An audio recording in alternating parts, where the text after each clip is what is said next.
தமிழக விவசாயிகள் அனைவருக்கும் வணக்கம். இப்போ நம்ம இருக்கக்கூடிய இடம் பார்த்திங்கனாக்கா ஒரு ரப்பர் தோட்டத்துக்குள்ளே இருக்கோம். இது எந்த ஊர்னு பார்த்திங்கன்னா கேரளாவில் நிலம்பூர் வந்திருக்கோம். ஏன் வந்தோம்னா நம்ம யூடியூப் நர்சரியில் வந்து நிலம்பூர் தேக்கு வாங்கி நம்ம விவசாயிகள் கொடுக்கலான்னு வந்தோம்.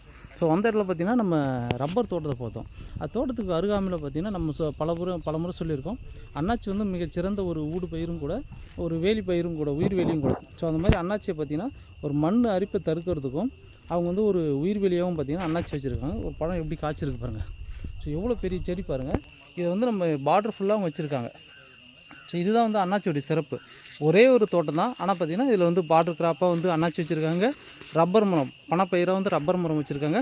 இதில் ஊடு பயிராக வந்து பார்த்திங்கன்னா பக்கத்துலேயே வந்து தேக்கும், நிலம்பூர் தேக்கும் வந்து இவங்க விவசாயம் பண்ணிகிட்ருக்காங்க. ஸோ இதனால தான் பார்த்திங்கன்னா இவங்களுக்கான வருமானம் வந்து ரெட்டிப்பாக அதிகப்படியாக இருக்குது.